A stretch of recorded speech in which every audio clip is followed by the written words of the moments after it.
Coming up on Jerusalem Dateline, President Biden demands an immediate ceasefire, while revelations emerge about behind-the-scenes White House directives undermining Israeli sovereignty. And U.S. farmers travel thousands of miles to help their Israeli counterparts bring in the crops. Plus, putting down roots in Israel, thanks to help from CBN partners. All this and more on this edition of Jerusalem Dateline.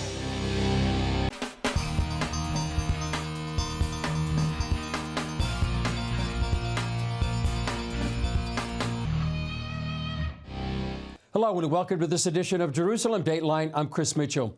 Israel is anticipating a potential major retaliation by Iran after one of its top generals was killed in a strike earlier this week. And Israel is also dealing with a major change in U.S. policy after a phone call between President Biden and Israeli Prime Minister Netanyahu on Thursday. Take a look. Israel moved to get more aid into Gaza by opening up a key port and a crossing into northern Gaza. This comes after President Biden told Prime Minister Netanyahu that U.S. policy toward Israel will change unless the Israeli military does more to protect aid workers and deals with the humanitarian situation in Gaza. With respect to Gaza, we need to see certain changes. And if we don't, then we'll have to consider changes to our own policy. But it's not about leverage. Biden also told Netanyahu he wants a ceasefire deal without delay. He underscored as well that an immediate ceasefire is essential to stabilize and improve the humanitarian situation and protect innocent civilians, and he urged Prime Minister Netanyahu to empower his negotiators to conclude a deal without delay. But there are still big differences between Israel and Hamas, as Hamas wants the war to end immediately, with a complete Israeli pullout from Gaza. So some argue a ceasefire could mean losing the war. Jeff Balaban, who leads the American Center for Law and Justice's Israel operations from Jerusalem, told CBN News a ceasefire would have dire consequences for Israel. The implications for that is that America has now completely become Israel's tactical enemy. In real terms, in practical terms, this is impossible. That is demanding that Israel lose this war. Israel cannot afford to lose this war. This is an existential war.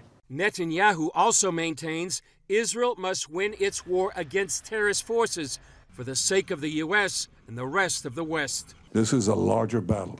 Our battle is your battle. Our victory is your victory. And if we don't have a victory, this will have enormous implications for American security, for our common future. So we must win. In his call with Netanyahu, Biden expressed outrage over Israel's accidentally killing of 7 aid workers in Gaza on Monday. But American conservatives point out the U.S. also killed civilians with the drone strike during Biden's chaotic pullout from Afghanistan in 2021. I am now convinced that as many as 10 civilians, including up to 7 children, were tragically killed in that strike. Meanwhile, Blinken is taking heat for suggesting Israel could become like Hamas if it doesn't do more to reverence life in Gaza. That's our strength. It's what distinguishes us from terrorists like Hamas. If we lose that reverence for human life, we risk becoming indistinguishable from those we confront. The latest disagreement between the White House and Israel comes as Israelis from all political viewpoints increasingly believe their country is isolated and stands alone in the world. Yet despite their political divisions, Israelis agree Hamas must be destroyed. Balaban says many in Israel are turning to God. They feel 100% resolute. There is, of course, we've seen this since the beginning of the war, turning to God. We see people who say things like, I'm not sure I'm a believer, or I've never been a believer, but I'm keeping Shabbat. Or I'm not sure I'm a believer, but I'm going to say the Shema prayer, or I'm going to wear tzitzit, because that's what unifies the Jewish people. Joining me to talk more about this is Jeff Balaban with the American Center for Law and Justice. Jeff, great to be with you. Yesterday was an important day in U.S.-Israeli relations, a phone call with President Biden and Israeli Prime Minister Netanyahu. From what you know about the call, what's your reaction? Pain, outrage. This is a very dark day, not just in terms of U.S.-Israel relations, but I would say relations between the United States of America and good and evil. between the United States of America and God. What the Biden administration is now doing is unconscionable, and no one is pretending that it's about anything other than the Democrats' domestic political concerns. America is now publicly turning its back on Israel in its darkest time of need since its creation. Now, in the call, President Biden asked Benjamin Netanyahu for an immediate ceasefire and also talked about protecting aid workers. Tragically, 7 were killed just a few days ago. What does this mean for Israel? What kind of position does this put Israel in? It puts Israel in an absolutely impossible position. If Biden continues down this path, it becomes a genuinely existential threat to Israel. This is, Israel is now waging war, and to this day, even using the ridiculous numbers put forth by Hamas in terms of numbers of dead, Israel is waging a war with fewer civilian casualties than any war that we've ever recorded in history. It's extraordinary in a very difficult circumstance, in a very crowded area. And by the way, part of the reason it's crowded, Chris, is because America is insisting on keeping those Arabs in place in a war zone, as opposed to what we do around the world in every other situation, which we encourage and try to implement the transfer of populations during war. America is complicit in boxing them in so that they can turn Israel into the bad guy. It seems a few weeks ago, Senator Schumer called for elections. Benny Gantz called for elections. A few weeks ago, the CIA said there would probably be an overthrow of the government. Is this a progression of the White House and the Biden administration trying to undermine the Netanyahu government? This is the Biden White House, as far as I can tell, and I don't want to speak for any organization here, but being here on the ground and also doing shuttle diplomacy, let's say, or being back and forth to the United States and to Washington, it seems pretty clear that there was an attempt by the Biden administration to help support groups that were trying to undermine the governing coalition before October 7th. Until October 6th, as you know, there was a lot of unrest in the streets here, and we know that some of the support for that was coming out of the United States. We looked into it at ACLJ. We knew at least some of the support not only came from the United States monetarily, but even a little bit seems to have come directly from the government, and certainly indirectly. Money was given, and money is fungible. Money was given by this administration to groups. Some of those groups have also given money to support the demonstrations here, completely targeted to destabilize the governing coalition. What does this mean for the future of U.S.-Israeli relations? It's become completely binary, Chris. It's become binary. There's one party that supports the U.S.-Israel relationship for real. There's another party that still thinks it's okay to use the rhetoric saying we support, but puts so many conditions on it that it becomes more extortion than support. So, for example, right now, if you look at the two parties' platforms, the Republicans say Israel's a sovereign state, it's our ally, Israel seeks peace, Israel takes risk for peace, we trust Israel, we will support what Israel wants in its own best interests. The Democrats' platform says the opposite. It says we support Israel as our ally, however, only on condition that they create, not their words, but I'll use the words, a terror state, right, a jihadi terror state in Judea and Samaria. So that's not actually support, that's extortion. If they wanted Israel to survive, if they trusted Israel as a sovereign ally, then they would let Israel make decisions about peace and be supportive. What position does this put Israeli Prime Minister Netanyahu in? They want to go into Rafah, finally defeat Hamas. Where does this put Israel and the Prime Minister? Israel is between a rock and a hard place. I mean, you could look at the political realities here as well. Everyone here knows this is existential, that Israel has literally zero choice but to go in. And yet they're working, and yet we have an American administration working as hard as it can to demonize Benjamin Netanyahu and to undermine and break this coalition. The truth is, Chris, it's impossible to conceive of a coalition that will not have to go into Rafah at some point, or a situation in which Israel continues to live under the threat of more and more October 7th. Yeah, Jeff Balaban, thanks for your insight and analysis. Thank you, Chris. Coming up, new revelations about efforts by the White House to affect Israeli policy and elections.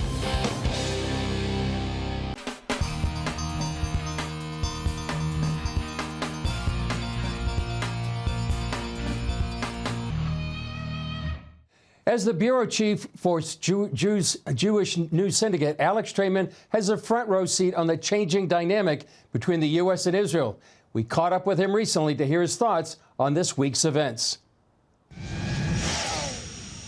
Alex Trayman, thanks for joining us. Benny Gantz is calling for new elections. What's your reaction? Oh, thanks, Chris. I think that this is the end of the political unity that we saw here in Israel for 6 months. Remember, we had long periods of divisiveness due to 5 elections in 5 years here in Israel. And yet, when October 7th occurred, most of the nation understood that they needed to unify in order to successfully wage the war inside Gaza and potentially also against Lebanon. But now, as the war has dragged on and as pressure between the U.S. and Israel has continued to intensify, we're seeing that Benny Gantz and some of his political allies that joined the National Unity Government have run out of patience. And once again, the divisions that precluded October 7th are seemingly resurfacing. They're calling for new elections, but what do most Israelis want? I think most Israelis want unity. Their sons and daughters and brothers and sisters are fighting inside Gaza. I think Israelis understand that it was the political divisiveness that sent a strong message to Israel's enemies that the Jewish state was vulnerable to an attack. And as long as the war continues to wage inside Gaza, and as long as a looming war with Hezbollah, which has fired over 2,000 missiles and drones and mortars at Israel since October 7th, that continues to remain a potent threat, I think that Israelis would prefer to stay united and wait until the dust settles in order to have accountability for October 7th and go to another election. Yeah. Is this coordinated with the White House? This is absolutely coordinated with the White House. Benny Gantz traveled to the White House just a few weeks ago. That was a trip that was explicitly not approved by Prime Minister Benjamin Netanyahu. And because Netanyahu obviously understood what was at stake with this trip, Gantz decided to go anyways. In addition to meeting with Kamala Harris, he also met with Chuck Schumer. Just a week after he met with Schumer, Schumer called for a new election in Israel from the floor of the Senate. At the time, Gantz said that foreigners shouldn't be the ones deciding when there'd be elections in Israel. And yet, less than 2 weeks later, Gantz himself calls for an election, and Schumer congratulates him. So, yes, I do believe that the White House has made it very, very clear that they want Netanyahu out of office, and they've also made clear that Benny Gantz is their preferred candidate, most probably because Netanyahu has been the one standing in the way of the creation of a Palestinian state, while Benny Gantz, when he was defense minister in 2022, actually invited Mahmoud Abbas, the chairman of the Palestinian Authority, to his house inside Israel. So they think that Gantz would be the one that would accommodate the American desire to see a two-state solution. Your colleague there at JNS, Carolyn Glick, talked about a 4-point plot to overthrow the government. What's your reaction to her analysis? Well, I think that if you see the moves that the United States are taking, you can understand that, A, they continue to press Israel for the issue of humanitarian aid. Carolyn Glick reports that ministers in the government are being threatened, that they could be convicted of war crimes for what's going on in Gaza. And so they are trying to take control of the war effort in Gaza. They've clearly been trying to slow down the war effort by prohibiting Israel from going into Rafah, which is the last major stronghold of Hamas inside the Gaza Strip.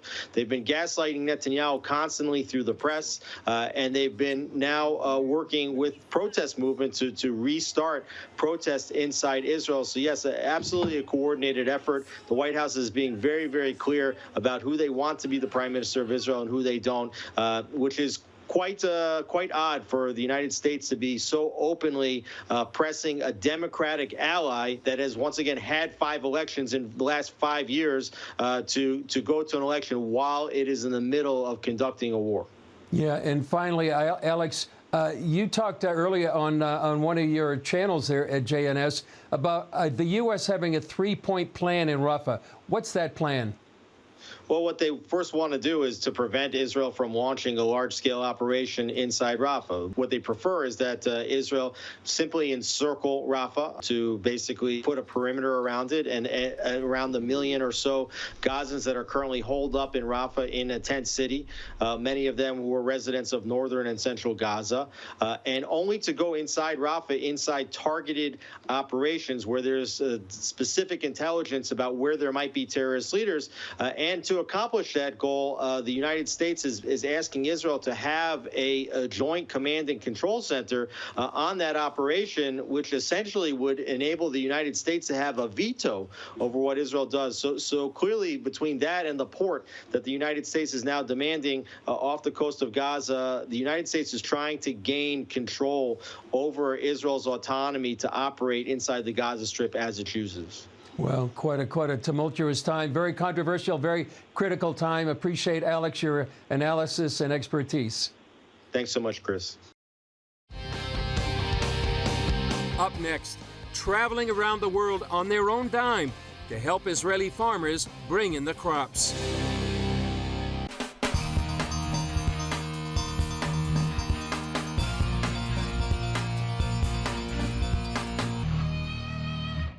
Israeli farmers have especially felt the impact of October 7th. While locals have jumped in to help, it's not been enough. As CBN Middle East correspondent Julie Stahl tells us, some American farmers have stepped up to bring needed skills to the fields. Here on Moshav Dekel near Gaza, war prevented farmers from harvesting this eggplant crop. They should have been harvested in November, December, and there was no workers. So, in a very literal sense, in Israel, the harvest is plentiful and the workers are few. We didn't have water for our crops, and in October it was very hot here. And then after the water came back, the workers leave. We used to have foreign workers from Thailand. That's when author Doug Hershey stepped in to help by arranging trips for farmers to come here. I have a company called Ezra Adventures that is a travel company for small groups, but in Hebrew, Ezra means help. When you have specific skills from the States that connect with specific needs in Israel, and to be able to blend those, it's really been amazing. Aner Agiv, a farmer here, is also head of security. It's incredible that guys from another country decide to come here with on their own money and on their own spare time. They're also farmers as us. It's beautiful. These volunteers behind me are picking strawberries less than 2 miles from the Gaza border. If they weren't here helping out, these strawberries wouldn't likely go to market. We heard that there was a big need in this area since a lot of the farmers were called into the reserves and military, that a lot of the crops were going unharvested. This is Katie Schertzer's first time in Israel. Picking strawberries at home, we would be picking them down on the ground and not up in the air. So this is very cool to see. The people here are fantastic. Even though they're going through war right now, they're so giving at the same time. Kelly Zimmerman, another first-timer, says she came to link arms and give support. I think there's no better way than to show up in person, and we've experienced that. It means a lot to people here, and so it's been a beautiful thing so far. But you came during a war. Were you afraid? No. I love adventure. What are you going to tell people when you go home? Come to Israel. Experience it for yourself. Bella, who owns the strawberry greenhouses, says without volunteers, she wouldn't have had a crop or income. The volunteers did so much. I don't have enough words to thank them for what they did. Danny, whose identity is hidden for security reasons, says for the last 6 months, this area has felt frozen in time, but the volunteers are helping bring it back to life. So what do you think about these volunteers? Oof, it's amazing. It's amazing. After the 7th of October, after the few months, it's hard for us to push. And these people come, with big heart to help us, Pennsylvania farmers John Kreider and Jim Schertzer are helping Danny. We're all farmers. We love working hard. We love the agriculture. We love working with farmers, the whole atmosphere. So it's just a chance to serve at what we're good at. This morning we were cutting down trees that are around a water source that he is going to be using for expansion of his fields. And their message when they go home, just that they're good people. They've suffered a lot, but they're resilient and they're forging ahead, but they needed help. It's a great country. Not to be cliche, but it's flowing with milk and honey. It's amazing to see green fields in the middle of the desert. Hershey says they're stepping into the pages of the Bible to fulfill prophecy. Isaiah 61 talks about strangers and foreigners coming to help, but not just help, working in the fields, tending the vineyards, and that's exactly what we've been doing. He encourages others to step up and help. There are tremendous needs here in this land. Israel is heartbroken. They are still grieving the losses of friends. They're still trying to figure out families that are scattered all over the place. This is the time to support Israel. You can support by prayer, you can support by financially giving, and there are opportunities, whether it's with groups with mine, with Ezra Adventures, or other opportunities. There are opportunities to come and help, to actually be involved. He says it also honors the covenant God made with the Jewish people forever. For Christians, if they've enjoyed their Jewish Bible and their Jewish Messiah, they've enjoyed the spiritual blessings of Israel, and Christians owe a debt according to Romans 15, and the way you repay that debt is to minister to Israel and to serve Israel with material needs. If there's ever been a time to do that, it's right now. Julie Stahl, CBN News, Moshav Dekel, Southern Israel. If your church or small group would like to get involved with projects in Israel, you can get more information at EzraAdventures.com. Come to Israel and get involved practically. You'll be blessed for blessing the apple of God's eye. Still ahead, putting down roots in a new land. See how CBN partners are helping immigrants get on their feet in Israel.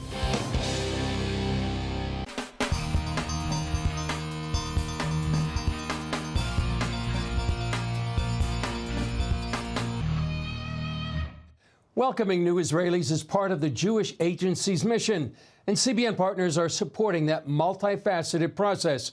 A big part of it involves learning the language and culture at an Ulpan, a language school.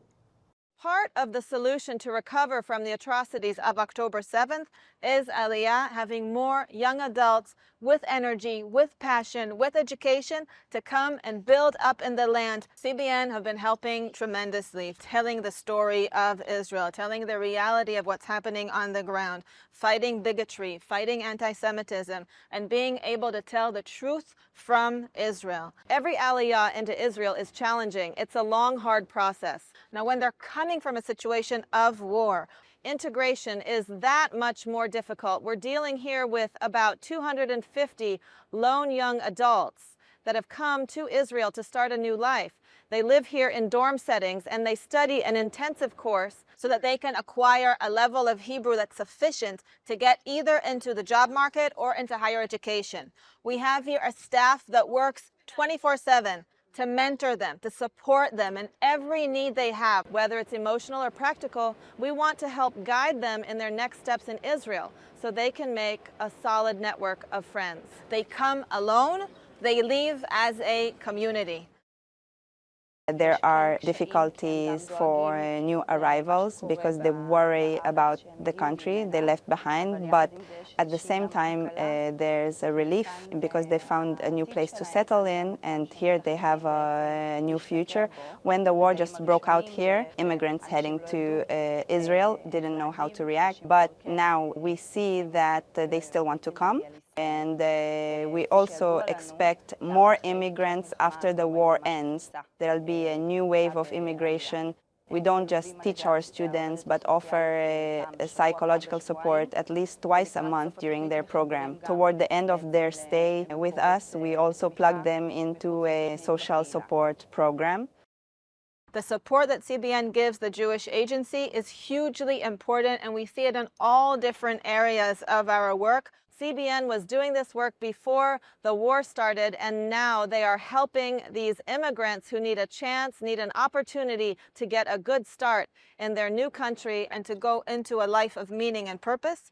And beyond that, of course, the work that CBN is doing to support Aliyah, whether it's from Ethiopia, Ukraine, Russia, and this is so important for the future, not just of the individuals that CBN touches through the Jewish Agency, but overall for Israel. If you want to be a part of what CBN is doing in Israel, go to cbnisrael.org and see how you can participate. Well, that's all for this edition of Jerusalem Dateline. Thanks for joining us. You can follow us on social media and access CBN content through our CBN News and other CBN apps. Please continue to pray for IDF soldiers, for those caught in harm's way, and for the return of all the hostages.